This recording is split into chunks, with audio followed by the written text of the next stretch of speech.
But you need to be aware of this imminent danger. It's unfolding very, very rapidly. He's following a 4-point plan that you need to know about. Step 1 is to deploy ICE into so-called blue cities owned by Democrats. These masked and armed ICE agents are wreaking havoc on American cities and violating due process. They're arresting people outside immigration courtrooms.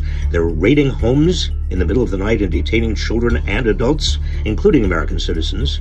They admit to using racial profiling. These aggressive tactics are provoking demonstrations, which leads me to step 2, exaggerate the scale and severity of the protests. Trump has described Portland as a war-ravaged city burning to the ground, but Portland's own police chief has debunked that. City of Portland is about 145 square miles. This is one city block. Even the events that are happening down there do not rise to the level of attention that they are receiving. And Trump continues to describe Chicago as a war zone. But recently that's because of ICE agents who've sprayed tear gas, pepper balls, and rubber bullets into crowds of journalists and protesters gathered outside a detention facility. But that doesn't seem to matter to Trump.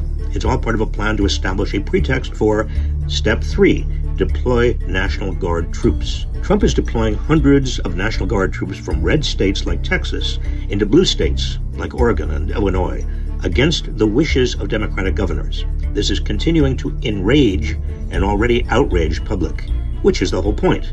Trump wants to stoke actual violence, which would make it easier for him to unleash the final step in his plan, which is step 4, invoke the Insurrection Act. The Insurrection Act empowers a president to federalize the National Guard and use the U.S. military to suppress civil disorder, insurrection, or armed rebellion against the government. Everything done by Trump has been a preamble to invoking this act and being able to unleash troops against his perceived political enemies who oppose his regime in advance of the 2026 midterms. It would be the ultimate step in Trump's authoritarian power grab. There are fights happening in the courts right now that could put a stop to all of this. Even Trump's own appointed judges in the federal courts are standing in opposition to him. And you have a role to play too. Trump and his enablers want violent confrontations in order to justify their moves.